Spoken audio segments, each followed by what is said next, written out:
Mm. Okay, so welcome back, everybody. Tonight is episode 9 of Call to the Bar, and we are joined by Gary Carroll, who is a expert witness, and Gary specialises in the field of drugs and also data interpretation. And what I've took that to be, and again, correct me if I'm wrong, is kind of like the slang language that you might find in court trials where perhaps they are using evidence from phones and things, and My camera's not on. Oh, sorry. okay, not a problem. I don't know how many times I've done that, and actually I've done it worse. Actually, I think I've had a camera on a few times and probably been like doing my hair, getting ready for a night out, so don't worry. um, yeah, sorry. So what? Yeah, I took the data interpretation, which Gary kind of explained before we held this episode, kind of to be the communication between criminals, well, better words, criminals, drug dealers, and what that language kind of looks like in, I guess, in their world of business, as they would call it. So Gary specialises in that, but what is really interesting and worth noting is prior to becoming an expert witness, Gary was a police officer for 14 years, and that is how you managed to get your kind of experience. Is that correct, Gary? Yeah. Yeah, so I mean, can you just talk to us a little bit about that then? So your like your previous life as a police officer, is that what then kind of inspires you to then go on to become an expert witness? Oh, most definitely. Yeah. So yeah, thanks for having me on, Ellie. It's been a real pleasure. Been looking forward to this, and I hope I live up to the very limited expectations that that some may have for the podcast. No. But I'll try my best. But yeah, definitely. If it wasn't for me being a police officer, but specialising within urban street gangs, drugs, organised crime, firearms, within that realm of policing, I certainly wouldn't be a drug expert witness at the time. Like most people outside of law enforcement or the legal system, nobody's heard of an expert witness. And the most common response I get when people say, "What do you do for a living?" Once I say I'm a drug expert witness, the following question is always, "So what is that?"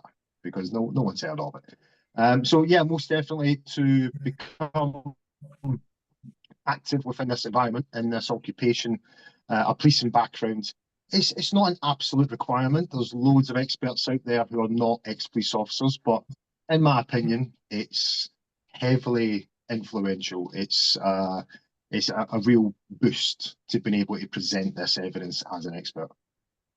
Yeah, fantastic. Thank you for telling that. And yeah, I think it's so interesting to hear what you've just said there, because I think, especially as an aspiring barrister, I think a lot of aspiring barristers don't want to speak on behalf of everybody, but certainly for me, I think when you think of an expert witness, you perhaps kind of associate them immediately with, say, like a murder trial where they've got somebody to give forensic evidence and things like that, or a pathologist. And actually, like, there's so many times I've gone into getting experience, gone into mini pupilages and watched trials, and there's been gang analysis officers, and I'd never even heard they were, and I was like, oh my goodness. And that's how obviously they manage to decipher what goes on in the Snapchats and the Instagram messages and the communication between, I'm going off of London gang crime there, where there's young boys who are Snapchatting each other about op members and things like that, but then that explained to members of the public in the jury. And I think it's just so interesting what you just said there, that so many people probably don't actually know what one is. I don't know what an expert witness is, when they're used, how they're instructed, how you go about instructing one as well. And I think it's really important for everybody. This is exactly why I got the podcast going, to understand the bigger contextual factors of the bar as well. It's not just barristers and solicitors and judges. It goes so much more beyond that, and we will get into in due course, like, the benefits that an expert witness has in the trials, and also to get your take really on what advice you would give to maybe young aspiring baby barristers, or barristers of a lot call, when instructing expert witnesses. I agree. So you were a police officer for 14 years, and you had, I'm guessing, an insight of all different types of crime. So were you kind of specialise? Do you specialise in anything as a police officer, or is it across the board everything? Somebody decides to send me a message halfway through a podcast. Oh, no, probably fine. Yeah, so It was a bit of by luck, to be honest. I mean, don't get me wrong, drugs, gangs, firearms, going through mobile phones, it's the Gucci side of policing to me. It's interesting. It's a topic that is constantly changing, evolving, and has a lot of depth. Now, Mm. there was most police officers will like some parts of the law and not other parts of the law. For example, when I started, I absolutely hated traffic. I was never going to become a traffic officer. After I did a short stint on response policing, which is fantastic for a new police officer. You learn absolutely everything. I was in central Birmingham, so there was a lot to do, a lot to learn.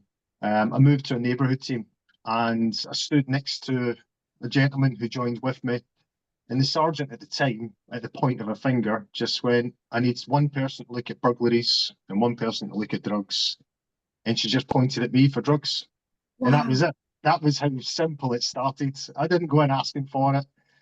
It was just her saying, yeah, Gaz, can you look at the drug problem we have in Handsworth at the moment, which is the area of Birmingham where I was working. And then since then, I've not stopped. I'm waiting on her phoning me to say you can stand down and then I'll move on to something else. But Maybe, I think, yeah, yeah, maybe the I next think, like the disposable vape epidemic at the moment. The moment that'll be the next thing. Going on crystal well, vape, going on there. exactly. So I'm very grateful because, I mean, don't get me wrong, I would have enjoyed looking at, a burglary issue. It's a very prominent topic in policing, very detrimental to society, but I enjoy drugs. I enjoy Mm. getting into the nitty-gritty of how it works, how they're made, how they're imported, what they're sold as, why they're sold for this amount, why they're sold in these weighted amounts. And it's a never-ending topic that you can never be fully proficient in every single aspect, and that's including an expert witness. We're always learning, we're always adapting. So after a few years on that team, we looked at street supply, urban street gangs, cannabis cultivation, plainclothes policing. I've progressed into a much wider plainclothes policing team, looking at the same topics, but more focused on organised crime and firearms. And then after a few years on there, I was privileged enough to elevate to the West Midlands Police expert witness team. That was around 2017. So before I joined the expert witness team, I was doing a little bit of expert witness work, but it was on drill music. I'm sure you might have come across that in a few Yeah, trials. So I yeah. was one of the guys that would go and translate the drill lyrics into the Queen's English at the time. So whilst it was drug related, I wasn't a drug expert witness. That was the first specialism that I had as an expert. And I think just off of the back of what you've just said there, something I've just picked up from there, and it's what you said about drugs, and it's one of those problems that is always going to be around, and it has always been around, and it's always going to continue to be around. And it's like you've just said, it's ever evolving, it's something new every single day. And I think there's so much about it that probably people don't know. Like, from the outside view, you probably just think cocaine's getting sold a little bit. You know a little bit of the terminology, but like you just said there, how it's getting brought into the country, all of those different things, like that's so pivotal to a trial, because I guess it gives the jury the bigger contextual picture, doesn't it, really, as to what scale it's all being brought in on. And I'm guessing, is that right in saying that would then tie into like OCGs, like organised crime groups, to see how big of an operation that the people that you're investigating are working on and things like that?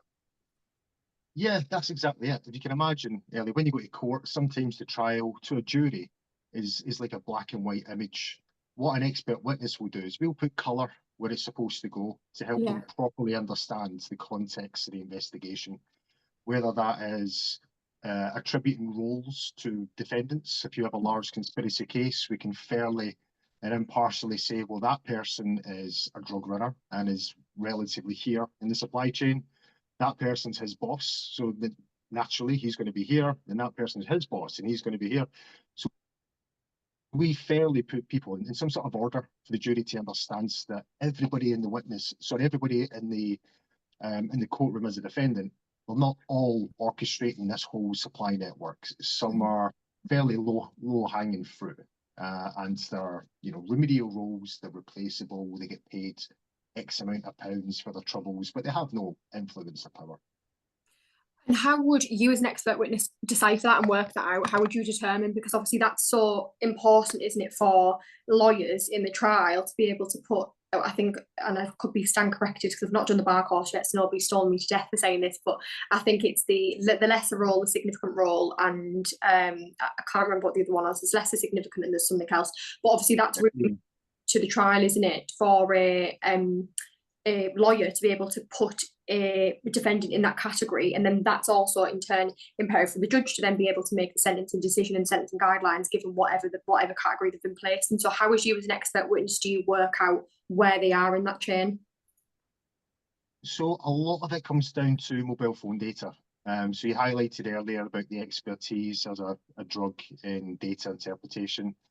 By analysing data from a phone, essentially text messages, notes, we can see the terminology that's used, instructions that are given back and forward, roles that are associated, and sometimes just the way they speak to each other.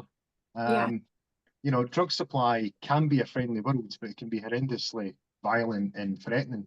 And not everybody working in the same group are friends. Not everybody working in the same group is particularly kind to each other. So if you have one person threatening another person to do X, Y, and Z, or this will happen, it gives us sufficient backing to then stand in court and say to the jury, in my opinion, I truly suspect this gentleman here or lady is, you know, coerced into the role of a drug runner or a courier or warehouseman, and they're doing so under these text messages which show that they're getting paid X amount, and if they don't do it, perhaps they're getting threats of coercion, violence, etc. So messages play a massive part. And then sometimes it's just observation on who's doing what. So if you have someone who's coordinating a mobile phone and again directing everybody, but are nowhere near the drugs, then it's often a good sign that they are smart enough not to be near the drugs, and they're influential enough to force other people to do the more risky nature of drug supply. So again, supporting that they have perhaps a leading or significant role compared to someone who's getting tasked and coordinated. Okay, perfect. So your role as an expert witness is to put colour into places it needs to be put into so that the jury can understand the trial as such. So what else is the role of a drug expert witness? So, you know, can you talk to us a little bit about the Part 19 CPR rules and what they are in general, and explain to the audience how that ties into the role of an expert witness, please? Yeah, certainly. So with being an expert witness, whether it's in drugs or, you know, pathology or forensic science, we all follow the same set of rules. And what's fantastic about the Part 19 CPR rules is that they're quite simple. They're quite straightforward. They're readily available on the internet, and it's simply a set of guidelines and instructions of what should be within your report. And within that, it states, you know, to summarise, you have to clearly outline what area of expertise you have, what your qualifications and experience are. The content of your report has to be relevant to the actual case. You know, we can't go on tangents. Just the court doesn't want to read a 100 or 80-page report when in actual fact there's only 10 pages of relevant data. They don't want a padded out submission. So the Part 19 ensures that basically the evidence that we are portraying, the opinion that we're given, is first and foremost impartial, it's independent, and it's within our own experience and within our skill set of expertise. Amazing. So in terms of when you compile that report, then do you get kind of, say for example, instructed, called whatever you want to call that by, say, the prosecution or the defence? Now, say for example, the Part 19 CPR rules, would they almost prohibit, say for example, if you knew about one of the defendants and you had a really, like, you've known about his or her history for quite a while, they're a bit of a nightmare in the area, they're a bit of a menace, you've got a really long-standing drug history type of thing, in terms of not necessarily being convicted, because obviously that would have been in the sentencing reports and things like that, but in terms of, you know, you've got a lot of knowledge and insight on them, would those Part 19 CPR rules for fairness then prohibit you putting a whole history of that person in, and would you just be tasked to literally focus on the case that you've been given? So with instructions for an expert witness, we will solely comment on what we're being tasked, what we're being asked to do. So, Right. so if we, you know, I spent my police career was in Birmingham. So I had a lot of dealings with a lot of people within Birmingham, and you know the revolving door that operates in the court system. It's the same characters, the same Yeah. faces. So naturally, we're going to see the same people coming in and out. If I've had previous dealings whereby I've arrested a person or there's been a complaint, personally, I wouldn't actually take the case. I would send it to someone else, or say that I'm probably not the most suitable to do so. If it's solely just because I've had intelligence in the past that the person's up to X, Y, and Z, that's fine, because it's solely intelligence and it has no bearing on my report. We'll comment on the evidence for that particular case. Essentially just that we have no idea who that person is. Okay, so you'll just basically take whatever you're being tasked to do and you'll give a report on that. Yes, yeah, that's right. I think for a prosecution expert, you have a much more wider scope. You look at the entire case from start to finish, whereby if I was instructed from the defence, they will specifically mention what they want to challenge. So if they're challenging the valuation and they're happy with all the phones, they won't ask me to look at the phones. They'll say, can you just look at the valuation and provide a report on that? Perfect. Okay, that makes sense. And again, you know, I'm learning so much on this because I know it seems really self-explanatory and really common sensey that, you know, if the defence were asking you to call you, they would probably only want you to speak on whatever is obviously beneficial for their client's case. Yeah. But it's just you don't get told about it at university or you know, in any of these educational pathways that we're on as aspiring barristers or lawyers or whatever. Nobody gets told this, so you can't. Yeah.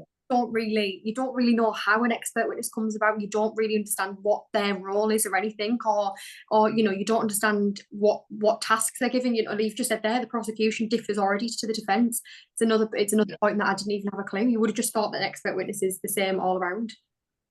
Yeah, it's a really good point you make there, Ellie, because you know, even in policing, a lot of police officers, even though they've had 5, 10, 15 years of experience, a lot will never have any dealings with an expert witness. And some still don't know an expert witness team exists in some forces. And likewise, since leaving policing and being fully independent with my own company, I still encounter barristers with a fair few years' experience that have never recruited an expert witness. Excuse me. One thing I'm doing just now is liaising with law societies in a couple of different universities to try and assist in this by offering, you know, just complimentary insights where I can go and explain to junior barristers or trainee solicitors or people who are new to the legal profession, well, this is what an expert witness does, this is what we can do, this is what we can offer, this is how we can benefit your case, and if you want to ask me any questions, I'm standing in front of you. So I'm currently speaking with a couple just now to get that momentum moving, to offer a bit of a free CPD or awareness sessions into expert witness work. That's amazing. Oh wow, that's really lovely to know. Actually, if you don't mind at the end of this episode, if you don't mind just staying on for a couple of minutes, because I've got an idea that just relates directly to that, so I'll actually chat to you about that at the end if you don't mind. Definitely. Yeah. So in terms of brilliant. So we've just covered there the role of an expert witness and how they are instructed, and that's been summed up really nicely. So you know, either the prosecution or the defence can bring you in and kind of ask you to give a report on a task, and then obviously that would then go down the court procedure, which would be obviously like your examiner, well, your chief, and then obviously your chief would probably be submitted as a report, wouldn't it? Usually, like they wouldn't. Do they ever get you to come in and actually give your chief in evidence talking through the whole report, or do they sometimes just submit your report as chief in evidence? A little bit of both. A lot of the times, especially when you've been doing it for quite a long time, it's the same, we meet the same barristers, yeah. You know, and we're all friends. You know, so we go to court, and a lot of the time they'll say, "Oh no, we're both happy, and thanks for coming, but we're not actually going to use you today. It's all part of the agreed facts." But I'll still have to go to court before that decision's made. Because I can sympathise. A lot of barristers will get the case papers the night before, and yeah, it's much easier just to say get every witness here and then let us sort it out on the day. So I'd say the majority of cases I'll go to court and I'm not required to give evidence, which is a bit of a shame because sometimes when you make the journey you think, well, I don't mind going in the witness box for a little bit just to help out. So yeah, we have that, but then also when there's a little contested area, they'll want me to go in and give oral evidence, which is great. Normally that will be evidence in chief, go through the statement, then cross-examination. So yeah, there's a little bit of both, but I'd say the majority of cases it gets bottomed out outside of the courtroom in the kind of negotiation type capacity. So in terms of your own, I guess, timeframes and working within your own timeframes, how do you, like now that you're working independently, you've got your own business, how do you actually, what's your kind of like notice? Like when would you get asked, and how quickly can you commit to that trial or case? So thankfully, I'm young enough that I'm pretty quick on the keyboard. So I'm not bad at typing. We specialise in that we provide 7-day turnarounds for expert reports, Right. which is very, very fast. There's some experts with long waiting lists. Within reason, we can do a 7-day case, and then we'll get the phone call to go to court the night before. So I have court warnings almost every day for the entire remainder of the year. And then it's a case of just waiting for the phone call the night before if I'm actually required. And do you think that your previous life as a police officer and in the career that you had in the police force, do you think that that definitely has aided your ability to have that 7-day turnaround, because you're obviously able to read volumes of papers? And do you think that has came from your experience in the force? Oh, absolutely. I was quite privileged that when I joined the drug expert witness team at West Midlands Police, it was already a team of exceptional reputation. There were experts in there, some of which were the best in the country. So I was lucky enough to be in that office with 4 or 5 very experienced experts, and I could learn off them. Mm-hmm. The first 3 months I was in the office, I didn't lift a pen. It was just solely reading their reports, listening to the conversations, listening to the arguments, as it was quite a lot of the time. You know, you have experts in the room, they're going to disagree with something. But it was absolutely instrumental. It's a busy police force. They have the benefit of some of the most complex and juicy cases that we'll come across in policing. So I was lucky enough just to be an observer and learn from those others in the room with that experience. So much so that when I eventually did get onto a drug expert witness training course, there was nothing new that I could learn. I left the course and there was no new knowledge that came from it. And that's testament to the team that I'd come from and the experience that I gained just being lucky enough to work with some really talented experts. Wow, that's amazing. So I guess that was just real like jackpot of location then, really. So in terms of the teams then, so is that basically that not every police force in the UK has an expert team? So it's a bit of a pendulum swing. So every force will have an expert witness service. Right. Though some forces will have what we call part-time experts. So those part-time experts will be investigators, some will be police officers, some will be staff members that are recruited in, some can be forensic scientists. So there's a bit of a spectrum of experience, and unfairly, some forces probably don't treat the role with as much respect as they should do. So they put people through the expert witness course without the sufficient experience. And then at the end of it, wave a magic wand and say, you're now an expert, there's some casework to have a bash. And it's a bit unfair on the expert, but that does occur. And then some forces will treat it with the utmost respect. They'll have talented, experienced individuals doing so. And then the training and it's constant ongoing CPD. So unfortunately, some do it really well, some do it not so well, and there's some in the middle. So it's a luck of the draw. Yeah, and I mean, I guess like I can now understand what you said there, because it's similar for obviously barristers have to go through a non-practicing period, which is their pupillage. So it's kind of like what you've just said there. Really, it's kind of a bit like, because the 6 months of the pupillage period is just completely observing. You do like a little bit of written advocacy and things like that, but it is just predominantly, from what I'm aware of, it's just observing. So it's kind of like what you've just said there. You had the privilege of being able to observe the team, and then when you came out at the end of the course, you were kind of like, I'm fully aware of everything because I've seen it all hands on. Oh yeah, definitely. It was a bit of a, you had to swallow your pride to do it, because, I went from being in some really successful proactive teams been out and about. The sharp end of policing, fantastic. It was lovely. Adrenaline rushing, warrants at silly o'clock in the morning, to then be in an office, getting told what to do, making copies. I Yeah. was a sprog of the team, as they would call it. But it was great. You know, I wouldn't change it, and I'd recommend it for absolutely anybody to get on a team like that. You know, I've got a special passion for the West Midlands team because, you know, I know the experts there, and I know the training that they have to go through and the high standards that they have to meet. And some other forces are equally as professional. Yeah, absolutely. No, that's really, really helpful to know. So in terms of, let's talk a little bit about the cases then that you assist with. So on the end of the spectrum, can you assist with really simple, I don't want to diminish any drug dealing or crime, because I would say any simple drug dealing, that sounds shocking. But sorry, forgive me. What I mean by that is the low level drug dealing, which I think is a fair thing to say, because there is some drug dealing that is low level. So say, for example, cannabis, or, you know, that type of thing, that type of, you know, like a class, is that a class, that would be a class B, wouldn't it? Yeah, that's right. But yeah.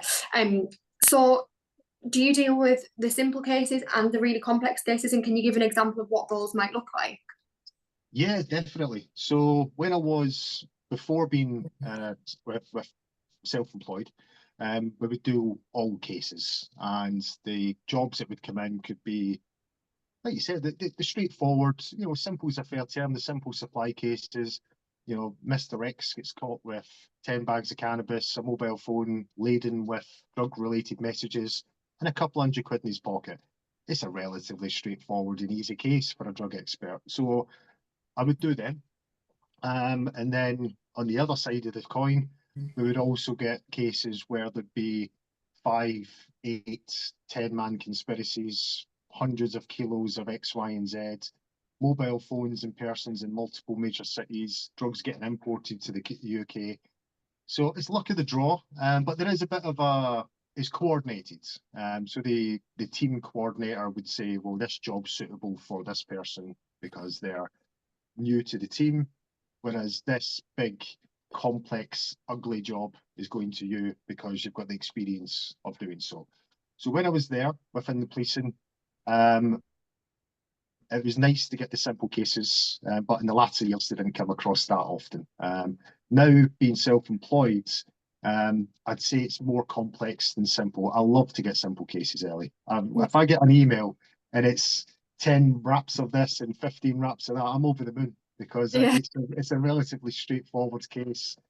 And when you've done back-to-back encro cases, I'm sure you've come across, or complex supply cases, them little jobs are like gold dust, and you think, oh, that's fantastic. You know, you can switch your brain to a different element, and you can concentrate on something that isn't too taxing before you get back onto the complex work. But at the moment, most of it is complex and multi-handed conspiracies. And would it be fair to say that those complex cases are made more complex because I guess there'll be more charges on the indictment, there'll be more serious charges on the indictment, and as an expert witness, then does your role, I guess, become more serious and a heavier responsibility, because you have to, would you say, if the prosecution called you in, would they be asking you to give expert testimony on, like, for example, multiple different avenues of the drug? So for example, the importation, not just looking at the phones, not just looking at what the person's been caught with, and how you could then say, yeah, okay, he's definitely making a drug supply there, or a drug transaction. Would you be expected to look at the bigger picture and work out the networking and how big of the scale it's on? Yes, yeah, definitely. So the bigger the case, definitely more taxing. The more individuals, you have the added responsibility of looking at roles. Then you have to consider coercion, modern day slavery, threats. You think of the common defences that we encounter from defendants and persons caught up in trials are, you know, they're not my drugs, I was holding them for someone else, or I'm getting threatened to do this from people that I don't want to name. So those common defences that we have to look out for mobile phones to almost preempt them and negate them or support them before they're actually claimed. And An expert witness being impartial to the case should be looking for those, and they should already be looking for the appropriate roles in which a person may sit. Now, it's a bit of a tightrope, because what we don't want to do is, I suppose, direct the judge, because that's their job. It's the judge's job to determine categories of offence and roles in which to play. And we are there to assist the judge. So we'll just simply point their direction to appropriate evidence that would support Mr. X and Mrs. Y being in this role or that role. Yeah, absolutely. That makes sense. And in terms of, you know, the more serious the cases get, then obviously I think it's a pretty straightforward determination to make, that the more serious the case, the more money that is involved in it. For example, you know, the street value of the drugs and things like that tends to have quite a lot. I mean, you see in the news article, don't you, like, caught with such and such value of cocaine, and then they'll always have the street value next to it. Are you tasked also to make that determination of how much these drugs are cost? Would be something. Yeah. If there's drugs seized, it should be valued by a drug expert, and that's in every case above simple possession. Okay. Now, with the newspaper headlines where we've seized a kilogram of cocaine worth £100,000, those valuations very rarely come from a drug expert. What it tends to be is a very keen sergeant or inspector who happens to be speaking to the press team at the respective force, and then they put out the valuation. Now, the danger in that is that it can be used against the investigation, because if a drug expert then comes along who's instructed in the case, a drug expert won't say that a kilogram of cocaine is £100,000. Potentially it's 100 if it were to be broken up into 1,000 1-gram deals, and then if all those 1-gram deals were sold at this amount. So it's speculative. So a drug expert should tell you how much those drugs are in their current seized form. So let's say an average number, let's say £30,000 for a kilogram of cocaine. Now, there might be people who are watching this that will go, well, actually it's 26 and actually it's 32. This is an average number. Please don't get triggered. It's 30,000. I hope there's no criminals on this podcast watching, by the way. So a drug expert would come and say, well, it's £30,000. So quite rightly, the defence could then make a little bit of an issue and say through the trial, well, why big deal? Well, where's that value come from? And then now we've got this value. You don't know what you're doing, and make a little bit of a mudslinging, so to speak. So we always say, don't promote prices in the press unless they come from a drug expert. But you're absolutely right. You see these wild headlines and these crazy numbers. And I hear defendants, when I speak to them outside a court, inside a court, they go, oh, who said that the drugs are worth £1 million? And you think, oh, not me. There's no other expert. Yeah. So in terms of what you just said there, that's so interesting. So the valuation can almost fluctuate depending on how much the drugs are cut up to. So say, for example, like you just said there, kilo, 30,000, 26,000, whatever anyone wants to call it. I don't want to be stoned to death either for getting the wrong figure. But yeah, so kind of like, this is going to sound hilarious to say, but kind of like if somebody has that kilo of cocaine and they're selling it on kind of like a wholesale, if that's really like the appropriate terminology, then that would obviously go for a different amount to somebody who was then cutting up the drugs and selling it to drug users on the street, for better words, than crackhead. Well, I shouldn't probably say that, but users on the streets. No, that's exactly right, Ellie. We are there to tell the judge or the jury what the drugs are in their current seized form. Yeah. I myself do it. A good drug expert will give you speculative values and say, this is how much it's worth now. If this happens, this is how much it could be worth. But you really have to emphasize that it is speculative and it's on the basis of something happening. And a common analogy that I'll give in court, because I love my analogies when I give evidence, because I feel it really resonates with the jury. Yeah.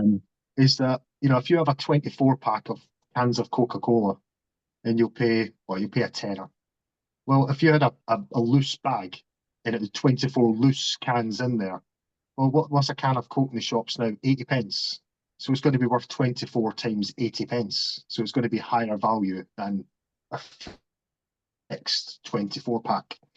And it's just loose price and wholesale price. It's not a huge difference, but it's the difference in value is notable. So actually off the back of that then, and I don't know if you'll be able to give much information on this, but I'm just going off of watching like, you know, Power and Queen of South and all that. I'm sure everyone's watched it on forever now.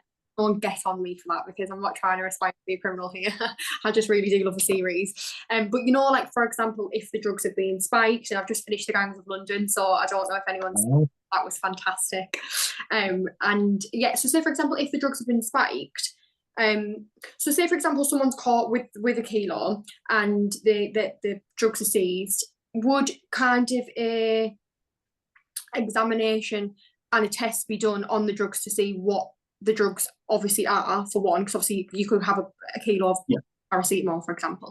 So obviously they determined that it was cocaine, and say for example they determined it was, you know, X, Y, and Z amount of cocaine purity, and then X, Y, and Z of this mixed in with it. Would that then make your determination on the valuation of it more difficult, or would that not affect it? Yes.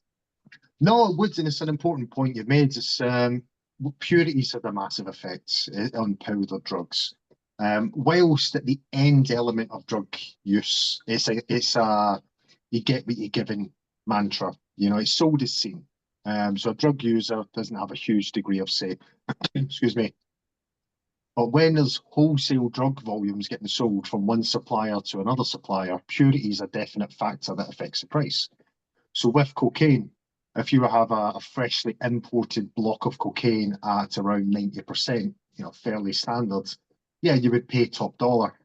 But if it happened to have been cut with, say, benzocaine, for example, which is a really common adulterant, and it was cut by 25, 30, 35%, then you would pay a whole different price to reflect on that adulterated product. And certainly what I've found is there's a lot of truth and honesty that goes on between suppliers. Don't get me wrong, there's always ones that will try and pull the wool over another buyer. But the whole industry is built on repeat custom and repetition of trade. So if someone's selling substandard cocaine, a lot of times will openly say, I've got adulterated cocaine here. Well, not quite in those words, but they'll highlight that it's an adulterated product. Therefore, you'll pay slightly less for it. Okay, that makes sense. So thank you so much for that. Actually, that's really so interesting because I think you know, looking at it from like if I was to be a defence barrister, of course you've got a job to do for the defendant, of course, to make sure it's a fair trial. And obviously it's just interesting to hear that would go into the account as well for the defendant. That obviously if it wasn't all pure cocaine, that they wouldn't be that wouldn't be attached to them, that value. It would also be taken into account whatever it was mixed with as well. And obviously that makes it any better for them because it doesn't. Yeah, I mean, it should be taken into account. I can't speak for all drug experts. There might be some that don't, but certainly it should do. Yeah. Oh no, thank you so much for telling me that. So, in terms of then how you acquire your knowledge, how do you do that? So, other than through your life as a police officer, how else do you do it? Do you meet actual drug dealers? Like, do you meet actual, like, how does it work? So that's a great question and quite a contentious point, really, because every drug expert will coordinate their own expertise separately. Some will do absolutely no CPD and rely on experience from 10, 15 years ago. Some who are more invested into the role will go regular CPD sessions within the policing world, one, maybe two awareness sessions a year, plus an annual conference, and it's fairly sufficient. So yeah, when I was with the police force, that was a factor. I did the same as most other drug experts. Now that I've left policing, it made it a little more tricky. So I had to think of new ways to engage with the drug using world. So I've got a few things that I do. Number one, an absolutely best thing that I do, I wouldn't say it's unique, but it's certainly not common amongst all drug experts. I'll still go out and about and speak to end habitual drug users, drug addicts, on the streets in a non-controlled environment. So I don't go with a charity. I don't go to a drug rehabilitation centre. It's completely non-controlled. It'll be in a supermarket car park. It'll be at a set of traffic lights. It'll be on a park bench. Speak to an end drug user who's out begging or grafting, as the term is, to find money, and we'll have a chat for 20 minutes. You know, it'll cost me a coffee, a pastry, and a couple of quids, but the information that I get is instrumental. It's that information and that experience that allows me to go to court and soundly tell the court how this world works. They're the people that are buying the drugs. They're the people that are using the drugs, therefore know the quality. And they're the people that are getting involved in roles such as drug running, driving, storage. They can tell me where drugs are getting stored, latest police tactics, how they get around the police tactics. I'm not harvesting intelligence, and I make that quite open. I don't really care who they're buying the drugs off of. I'm not a police officer anymore, and it puts up barriers. I'm there just solely to keep my knowledge on how that world works. So that's one aspect. I speak to a lot of drug users, essentially. Another one is I attend at-risk youth groups. So I'll go for youths and individuals who are family of gang members or are susceptible to gang activity or were involved in county lines at one point but have been pulled back and now they're in a youth group. I'll go to the youth groups. I think it's great. I'll play football, I'll play pool, we'll have a chat. And I get their perspective. So they're not drug users, but they still have a footprint in that world. So I get their perspective on matters. So I do that as well. Then I do attend CPD sessions that are online and liaise with other professionals within the industry. So it's a bit of a multi-pronged attack, but that works for me. And I can't say it's the same for everybody, but that's certainly my mantra. Yeah, and I guess it's about, isn't it, understanding like the trends. It's like anything, it's like any job that you have to understand the trends of today's like environment, don't you, in today's society. And I guess it's probably the same for you to understand what's going on right now in terms of the drug world, because it's obviously always changing. So yeah, I guess like just actual human and like, you know, in terms of that, then do you think the personable skills for you as an expert witness are paramount, because you've got to be able to approach these people and actually be able to speak with them? Yeah, oh, definitely. I think it's all about personality, how you hold yourself, how you conduct yourself, and even simple things, how you dress. You know, I tend to go out dressed like a PE teacher, so I'm not too bad. You know, but it's getting them to put a little bit of trust in you. That you're not there for intelligence, you're not there to do anything harmful. And I do actively say, I said, I'm the person that will likely be in court if you happen to get arrested as part of someone else's supply chain. I could benefit your case. So, and to be fair, I've had way more people talk to me than not talk to me. It's probably 10% of people tell me they want no part of it. But 90% of the time, they're very happy just to have a chat. It's a lonely world at that end of the supply chain. It's not a nice world. And sometimes it's nice for them just to talk to somebody who's not trying to convince them to give up drugs or convince them to move along to a different area or have any form of enforcement on them. Just simply there to talk things over. Yeah, absolutely. And of course, you know, all crime is damaging and is not great for, you know, victims. But also, I think it's like you've just said, it's a really lonely world, isn't it? And at the end of the day, I'm probably confident that they don't intend to wake up as a 14-year-old and get into that life and then end up becoming, you know, a habitual drug user. And you know, I think a lot of like judgment gets passed on them. And yeah, I think it's probably, like you've just said, it probably actually really makes their day just speaking to somebody. Oh, definitely. You know, the overwhelmingly common denominator when we do go into the topic is, you know, how did you get into this life? There's been an element of abuse, whether that's physical, sexual, financial, emotional, mental, whatever the spectrum is. There's been some sort of abuse that's led them to that pathway. So yeah, you're right. It's not through a willing choice. They've not woke up in the morning, or they've not seen Trainspotting and thought, you know what, that looks fun. Let's have a go at that. Now, I've mentioned Trainspotting. It's probably a bit before your time, Ellie. I don't think you would have seen that film, but it's Oh no, I thought you meant just like spotting, looking out for a train. No. No, because I don't know why, but I think I don't know if I was obviously just a bit of a weirdo then as a kid, but I think I used to like love looking at spotting trains. So I actually just thought, then did you mean like, I'm sure, I don't know why, but I'm sure maybe I've just created that in my head there, but I'm sure like my dad used to like take me to like a bridge to see a train. I don't know if that this could be a complete lie, and if he watches this, he'll probably go, what are you lying for? So I could be completely lying there, but no, we'll just leave the train spotting because I don't know what that is, but it sounds good. I'll Google it after. So then, in terms of trends that you've seen, like specifically in the UK, in terms of drug dealing, is it more rife now? Is it more prominent in certain areas? What is there more exploitation now? Is it is it done on a strategic level? Is it an intelligently operated level, or is it just becoming more lazy? Like, what is there any trends that you've really noticed that you could give a bit of a shine on? Yeah, I mean, I certainly have not seen any dip in drug supply. If anything, it's going the opposite way. Yeah. You know, prohibition or the war on drugs isn't quite having the impact. You know, we're putting the lid on a boiling pot of water, but it's not staying on there. Mm-hmm. But yeah, the trends that I'm seeing, certainly the rise in use of social media in drug supply is massive.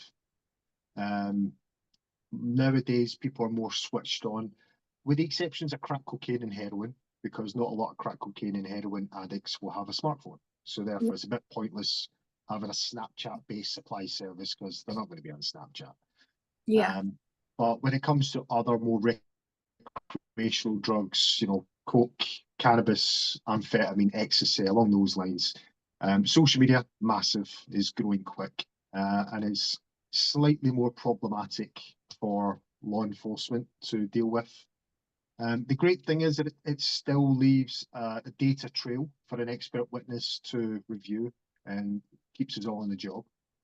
But it's slightly more different. You know, Snapchat has a disappearing message function. Instagram is rarely attributed to a name. It can be controlled on multiple devices, not necessarily one mobile phone in someone's pocket.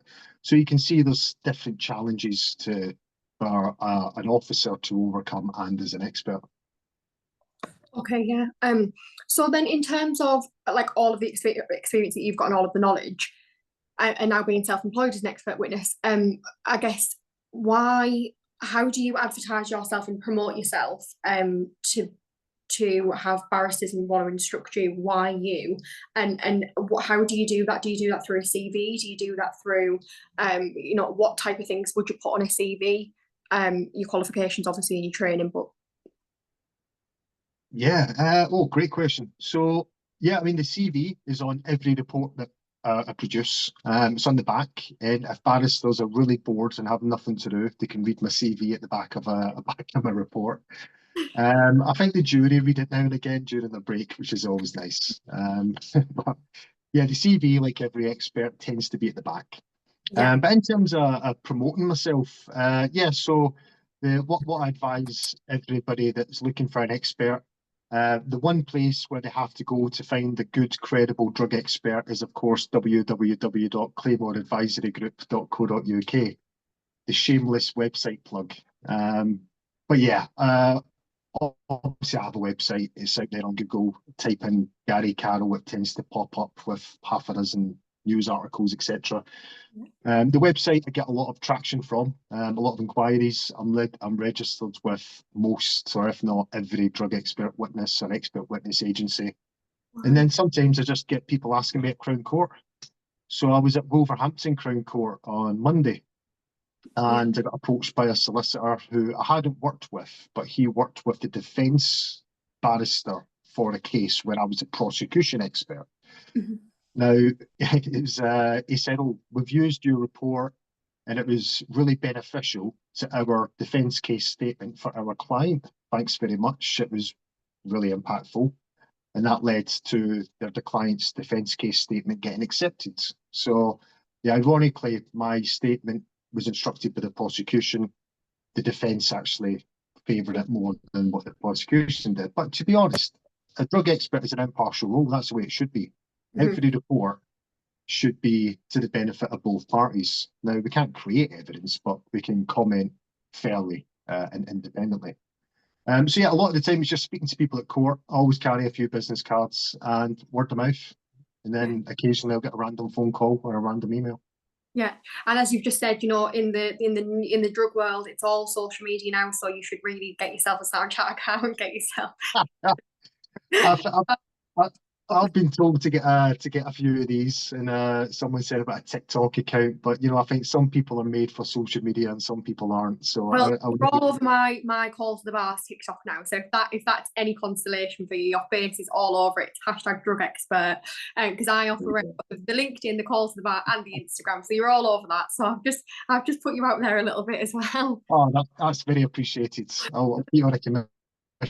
question. No, but so then in terms of, I guess, advice that you'd give to barristers when looking to get a credible expert witness in, what would you say if you was going to pick 3 suggestions that you'd say to them in terms of when you know, choosing their selection? What would you advise? Oh, that's a good question. I would say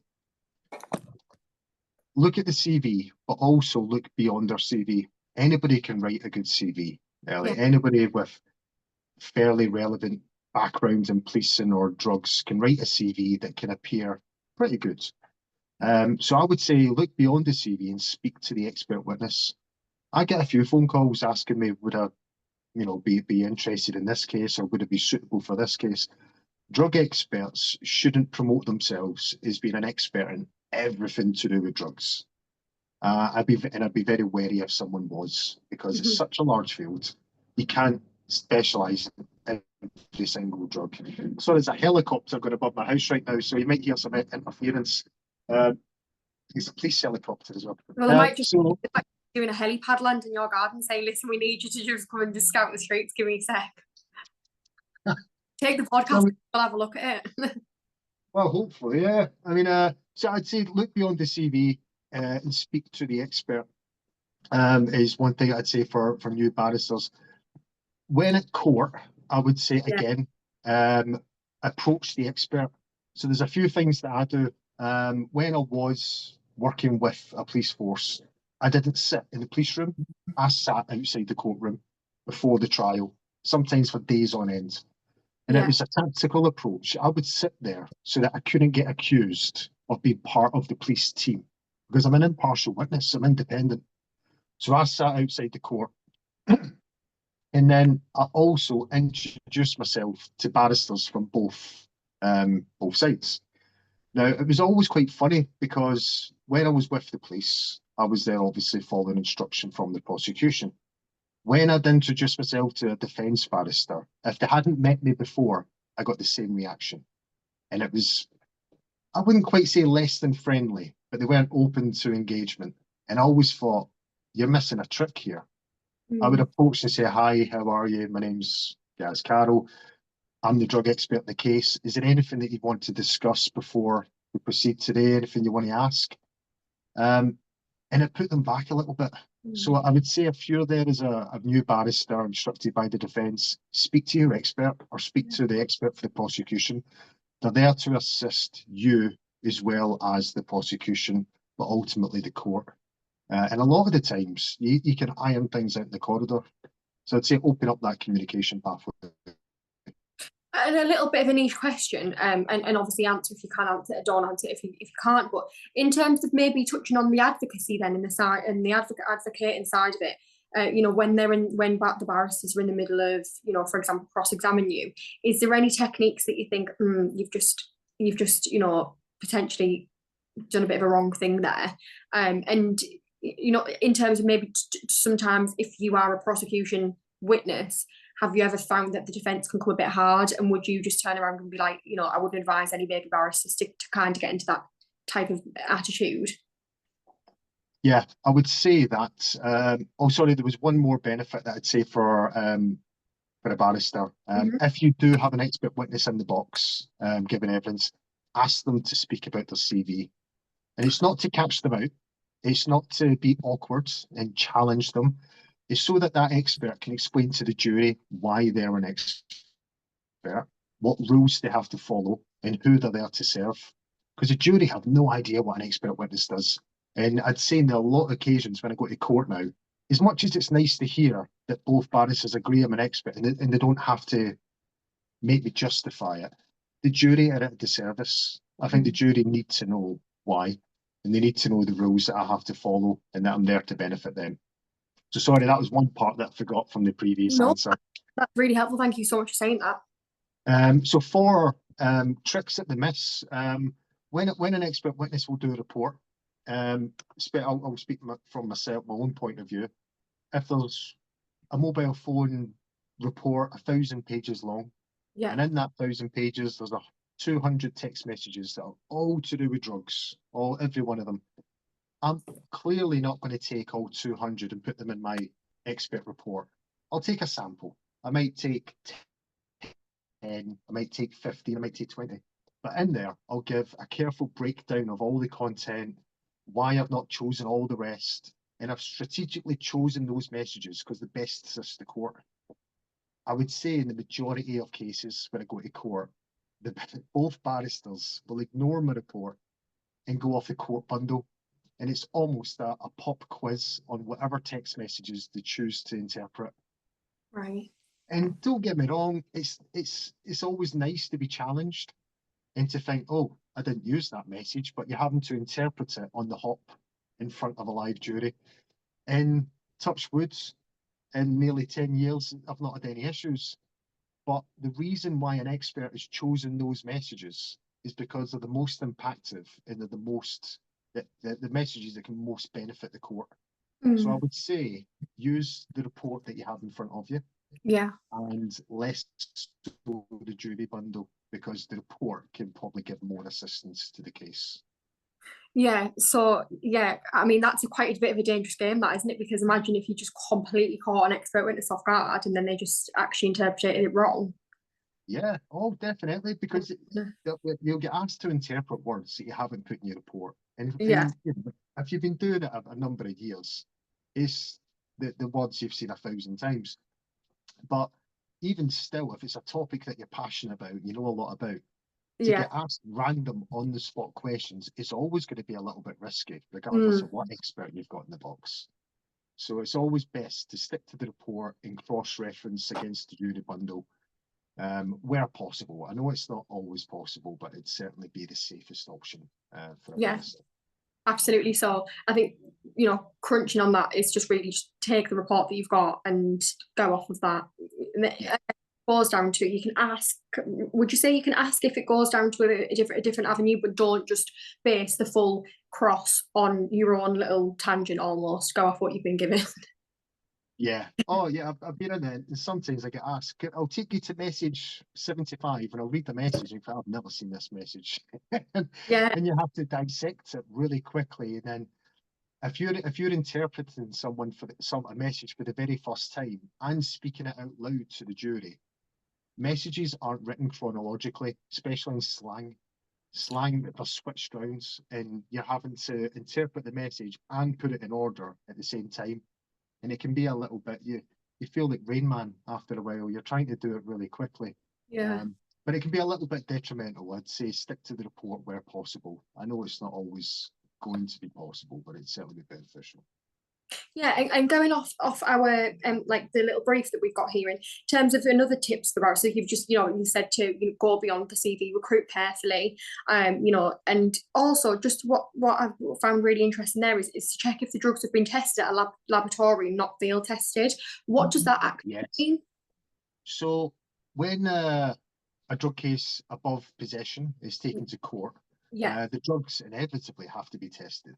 Now, the process should be to get tested by an officer with sufficient experience and training, so a field test if it's required. But ultimately, those drugs should go to a forensic laboratory if the defendant is pled not guilty. Okay. Now, unfortunately, as when a few cases have been instructed by the defence, I have seen that it's not always been the case, and that the investigation has made it all the way to trial, and the drugs haven't actually been sufficiently tested. So does that have an impact on what we were talking about earlier on about in terms of valuation and the purity of the drug, or is that? It can fairly bring doubts into what the drugs actually are. So I think for the case itself, and those occasions, the case has been stopped. Drugs have been sent on for proper testing, and then that trial has been thrown into the long grass, and then it will emerge again in 8 months or 12 months. But it's an avoidable problem. So as a barrister, I would check that your streamlined forensic report has been provided by an independent laboratory or a sufficiently qualified laboratory, especially if the drugs are disputed or if it's a not guilty case. My goodness, I didn't even realize that. I didn't know that just seems like such a fundamental thing that you would do at the start of a trial, and I can't believe that doesn't necessarily. Well, I know. Yeah, it's come as an oversight. A lot of officers are field test trained, and a field test is when an officer can take a small handheld drug test and let's say they've got a bag of cocaine, test that cocaine. Yep, it's a positive indication for cocaine. Fantastic. Let's proceed. Those drugs should go to the laboratory, Right. but there has been occasions where an investigator has had an oversight. They've seen a drug report, not realising that it's not from the laboratory, that it's actually from a police officer, and then proceeded with the case through CPS. CPS haven't realised either, and then it's progressed to court. It's just avoidable. So as a barrister, I would just ensure that it's been sufficiently tested and the results are verified. Perfect. So just off of the back of that then, is there anything that you think, I mean, I know everybody can sit and give probably a full article about the criminal justice system at the moment and the state that the courts are in. I think everybody's aware and alive to the fact that the courts are in a dire state. Trials are obviously taking a very long time to get up and running. In terms of then your expertise, your experience, your knowledge, you know, compiling both your expertise as a police officer and as well as an expert witness now, what and focusing solely on drug trials, what do you think the biggest problem is that we're facing at the moment in terms of the court system and these trials from running? Oh yeah, I mean, you've hit the nail. The court system is it's not a well-oiled machine, is it, Ellie? No, It's got its problems. Yeah, I know, and I think that is that, without getting into a real whole deep debate here, that is the funding issues, isn't it? It's the government and it's all of that. But in terms of, I guess, you know, I don't want to go, I'm definitely not slandering the police at all. I'm completely not doing that. That's the last thing I'm doing. But in a way, it is the police force that's struggling because they're under resourced. And I'm not saying that it's the police's fault. But in terms of, obviously, other than the obvious that the police just genuinely do need more resources, they need more staff, they need more funding, what do you think, you know, it could be what barristers, what our advocates are doing, it could be what the CPS are doing, you know, what do you think is really delaying the trials and is causing problems in the trials at the moment? So I think some of the common factors that I encounter at court and some of the things that kind of grinds my gears is I'll get a court warning for a week for a trial. And that trial might go ahead, it might not go ahead. If it did go ahead, I'll probably be required for anything between 1, 3, 4, 5 hours. I won't get told a specific day. I'll get expected to sit at home or sit in the office on the edge of my chair waiting for a phone call. And it makes it incredibly difficult being self-employed to then plan work. So as I said earlier, I've got a court warning for literally every single day this year and most of next year already. So you try booking a holiday when you have that. It's can be a bit problematic. But that's more of a witness care problem. It's, yeah, so there's that. There are a lot of empty courtrooms, and I know it's a funding issue. That, you know, you need people to sit in the judge's chair for a courtroom to operate. But also barristers are under the strain. I would say I couldn't tell you the amount of times I've heard from a barrister that they got the case papers the night before. And I give them the utmost respect because I couldn't do what they've done. Dissect a whole caseload the night before to then present it in evidence the following day. It's phenomenal. But that shows that there's a process issue.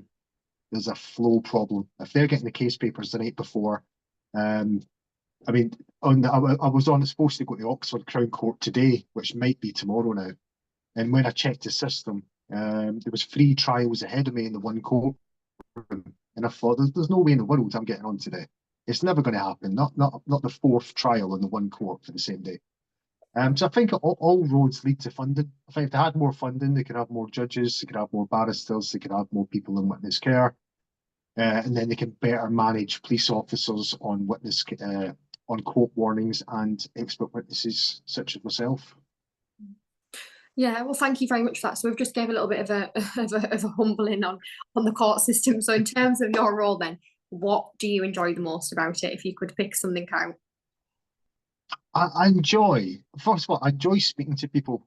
Yeah. I mean, at court in Wolverhampton, afterwards, I had a great chat with the defendant afterwards when we were outside, and I enjoy just speaking to people of all walks of life. I enjoy seeing what they're all about, seeing what led them to get involved and what they're involved in. I touched on earlier, I personally see, you know, it's called a expert witness, but also do slang interpretation for other similarly related offences, which does include firearms. So I feel like it's an exciting part of policing, an exciting part of law enforcement.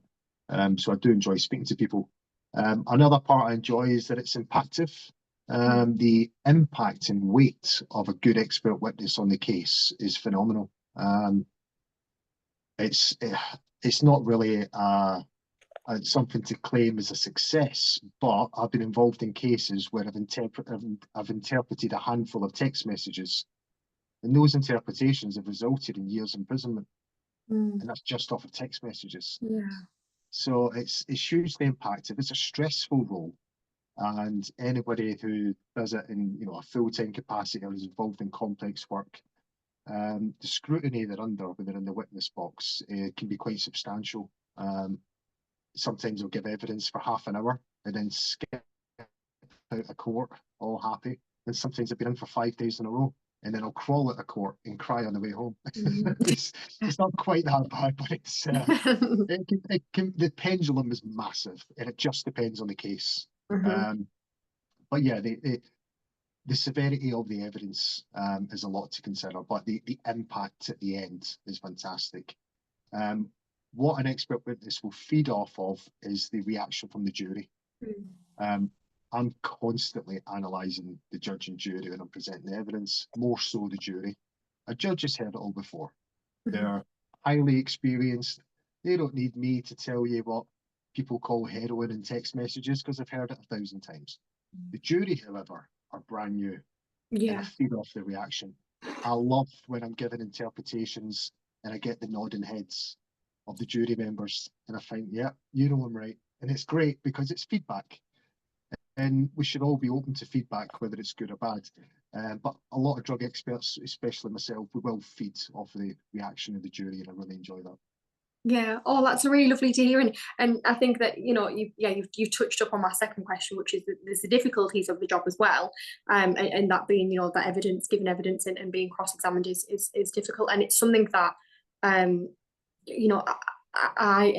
had a previous career as a court clerk, and I've witnessed people having actual panic attacks, giving evidence, collapsing on the floor, and I think people. I'm not diminishing a family courtroom at all. It's still just as serious as a criminal courtroom. Of course, there's children's lives involved, just families' lives involved. But, it is almost like a conference room, and that still brings people to a heightened state of anxiety to the point where, they are projectile vomiting, passing out, things like that. I don't think people realise how overwhelming giving evidence can be sometimes. And I think that's just nice that you've just actually touched on that.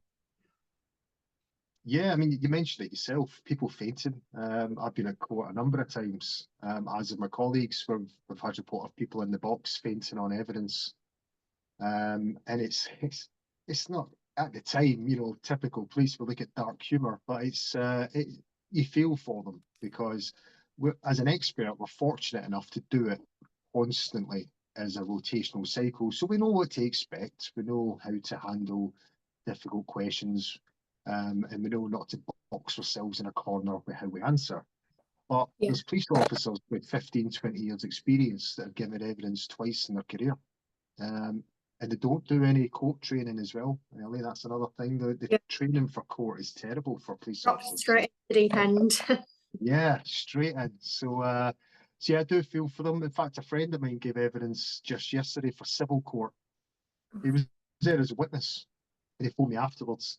And he got absolutely grilled. And he said, and it was a video link. He said he almost fainted on a video link because it was that intense. And he said, I don't know how you do it in person so often. That was a civil court. That's a civil court, and that just goes to show. I mean, for him to have felt like that over a video call, I mean, that it's quite haunting. It's quite daunting, really, isn't it? It's quite sad. Yeah, I mean, it gave his evidence, done fantastically well. But it was nice to hear that someone else not involved in this world had a bit of an insight into what we do on a constant basis. Amazing. So just another question then, just before we wrap the episode up, a couple of questions before we finish. So in terms of the biggest conceptions around drugs importation in the UK, what would you say they are, maybe, in terms of So drugs are coming in through different channels. They're coming through from different countries. I know when we had our conversation before, heroin is coming in through Pakistani gangs, orchestrating that and facilitating that route, and cocaine potentially through Albanian gangs. But what are the biggest risks? Because I didn't have a clue about that, by the way. I didn't know. I just thought, you know, it came from somewhere in this, well, not the sea, obviously, but a different country. So what would you say the biggest misconceptions are then around that importation? What I would say with importation, it's been around since the dawn of time. You know, Mhm. if a vessel, person, or vehicle moves from A to B and can be used to transport drugs, it's going to be used. Drugs getting brought to the UK is going to be a battle that we'll never win. We'll never stop it, and it's been increasing. The UK per head has the biggest consumption of, get us right, heroin, crack cocaine, and cocaine in Europe. And then we're up there with other drugs such as cannabis, ecstasy, and amphetamine. So when we have such a strong and dominant drug consumption usage per capita, you know, per head throughout the UK, we are a hive for drug importers. So it's never going to stop. We're never going to eradicate it as law enforcement. So it's just finding new ways of targeting the current tactics of importers. At the moment, we're seeing a bit of an influx in spike in drugs getting smuggled on a person. I'm sure you've seen in the media, Oh, young girls coming abroad, suitcases full of cannabis. It's getting popular. yeah. Well, do you know what? I went to Bali in September to December, and I can absolutely confirm I wasn't doing any of that over there. But yeah, no, it is. It's all young girls looking like, you know, not to say that looking like innocent, but I think I do actually look innocent. Just a normal boy. I am innocent, by the way. But like, you know, just normal girls going over, just looking completely normal, completely just like, you know, you average girls, Yeah. and they're involved in so many dangerous things, and on a scale that they probably don't even realize, like, you know, and then you see it come out in the media and you see what type of gangs that they might be involved in, and you think, oh my goodness, how, you know, other than the obvious grooming, how has that managed to happen? Yeah, it's certainly on the increase. Myself, I see a tangible link with social media. Mm. And I think a lot of the examples that's getting popularized in the media is really showing that, you know, the young girls are, you see the glamorous beach Like, photographs that are getting used by the press. There's a common demographic, and there's common links with all these supplies. Um, in fact, I had a phone call today from a reporter to discuss this very topic. And I explained that it's nothing new. People have been smuggling drugs for a long, long time. And certain demographics, certain age groups will be getting targeted by suppliers purely to try and divert attention of border force. Right now, we're seeing a spike in young girls. This will stop. This will slow down. It will reduce because border force are now aware of it. It's all over the media. You can't not be aware. They might go back onto using pensioners in a couple of months, like they have been doing in the past. It's just them adapting to our tactics, which we formed from adapting to previous tactics. It's just that constant cycle that's going to go around. so interesting, because I was actually having a conversation with my friend earlier on in preparation of the podcast, and I was saying, you know, there is such a spike now in young children, young boys, young gentlemen, and young girls as well, getting into this life of drugs, and it's because I think you what you've just said there about the glamorous speeches, people are looking at a lifestyle now because of social media, because of what social media is putting out there, and they are chasing a lifestyle, and they're thinking, well, why do illegitimate means? Why go to university and get a degree? Why bother? Because I can just go and get myself, you know, I might get £20,000 for smuggling, and maybe this is what it is, and maybe it's the exposure that they've got to these different lifestyles, and they're seeing that these, you know, I'm from Teesside, and I probably shouldn't say this, but I'm going to say it anyways. If I obviously end up having a bounty on my head, then God help me. No, I'm joking. But a lot of the, you know, the drug dealers around there, well, it's in the news anyways, they're fleeing to Thailand, and you know, they're not getting extradited back because they simply can't, the police cannot find them in Thailand. They're just, you know, just hopping around, island hopping, and they're also taking, you know, girls with them to do some sort of drugs and stuff over there. And it's like, I think people are getting into this lifestyle, like, oh, let's just go to Thailand and live in Thailand. Definitely. In the No, I think you're right, Ellie. I think they were evolving from people getting involved in drugs because they had a rough upbringing, because they were led into that lifestyle from parents, from cousins, from older brothers. I think that pathway to drug supply, whilst it's always going to exist, is becoming less and less. Now we're seeing a very, very strong pathway of people that are quite willingly getting involved because it's quick, easy money, allegedly. They see their friends, they see their family members or friends of friends who are doing incredibly well, living out in Thailand, Dubai, Bali. They think, do you know what, if I do it for this short period, it'll give me enough money to live for this much wider period in a nice lifestyle.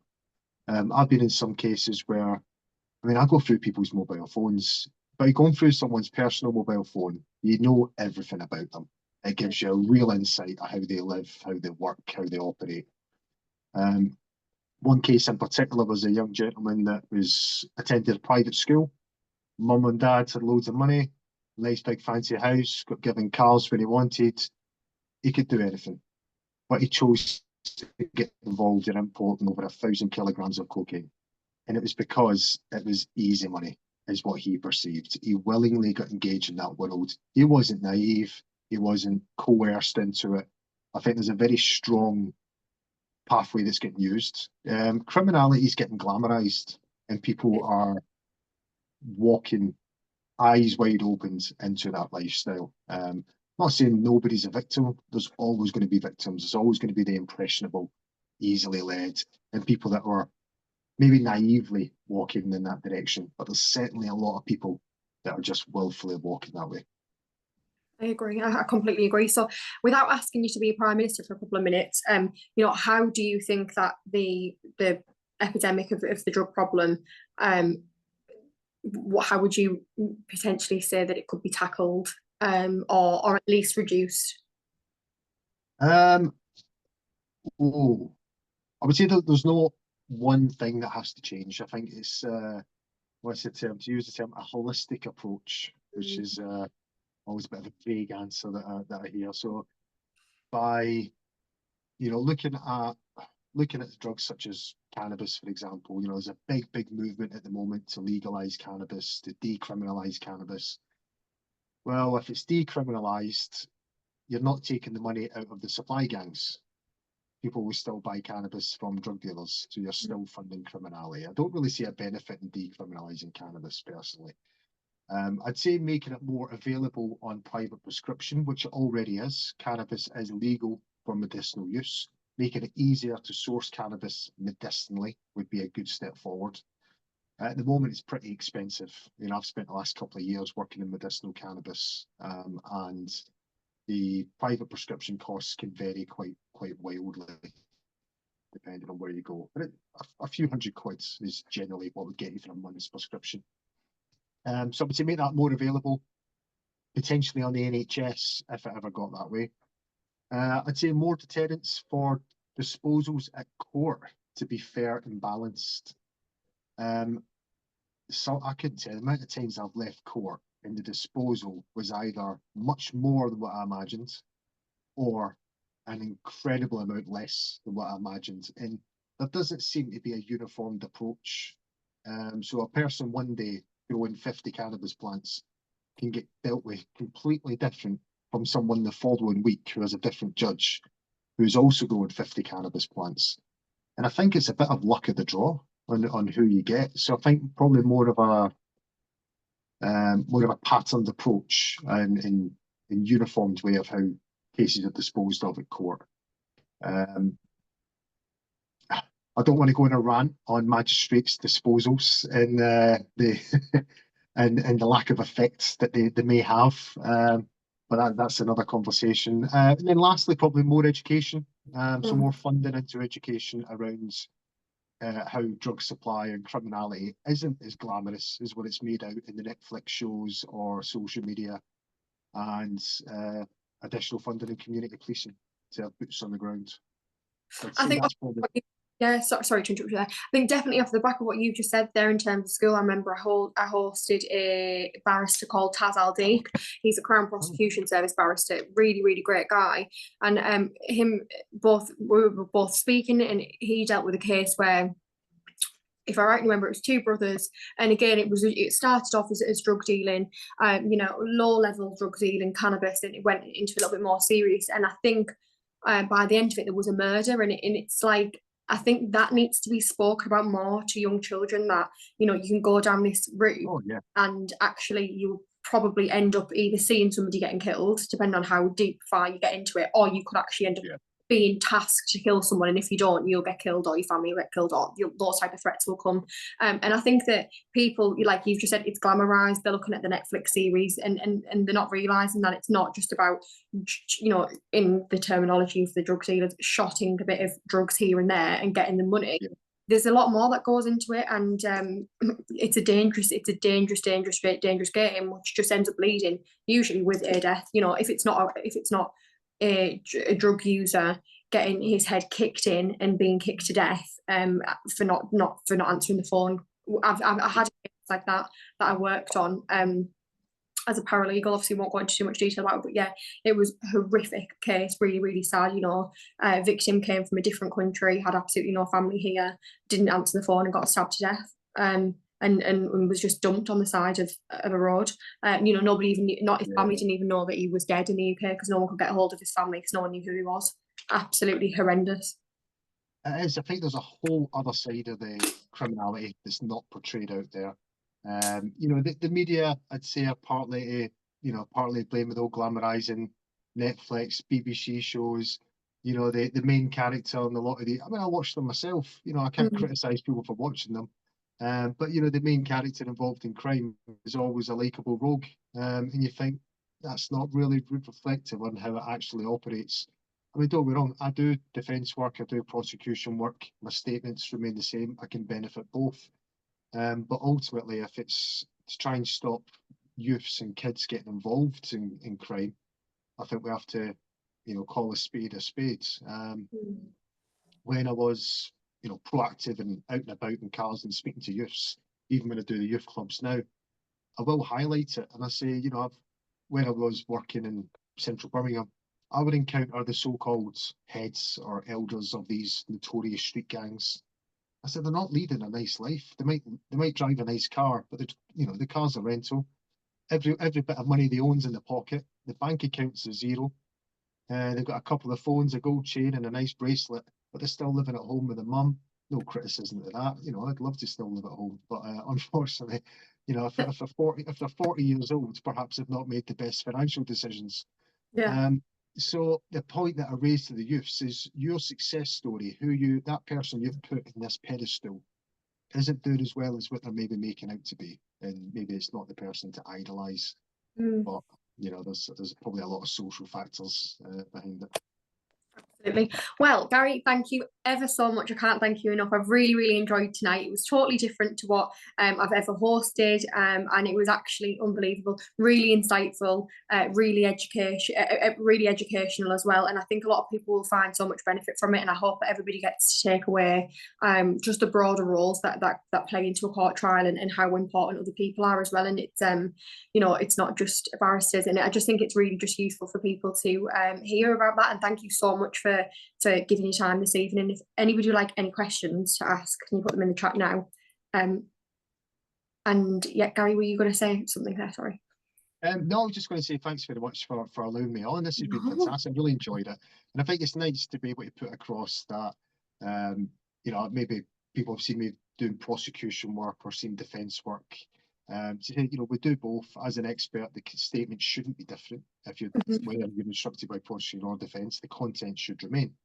But ultimately, most people will contact me. It's a phone call for advice, and I'm always open and available. So if anybody does want to get in contact, if you Google my name or go onto Claymore Advisory Group website, more than happy to assist. But also, if anybody's interested in the training opportunities that I'd spoke to you about, really keen to work with universities. But obviously we'll speak about that. But the more the better. But no, thanks again. I've really enjoyed it. It's a good opportunity. Well, all aspiring barristers, obviously, in here and obviously watching it as well, we all know that you'll make it to be barristers one day. So you best get on LinkedIn and give Gary a follow, please, because if you need him one day, then you're gonna have to, slide him a LinkedIn message. But yeah, no, I will circulate it all across, and you've obviously gave permission for everybody to add you on LinkedIn, which is really, really helpful. And I will continue to put little content clips out of this podcast around the different various social media platforms. So I'll tag you in all of them so that everyone's got your name as well, and that my network can then obviously add you as well. And if any barristers need you, then they've got access to you there, and same for solicitors as well. Yeah. Lovely. Thanks very much. I'll turn the recording off now. Thank you so much, everybody. Stop recording.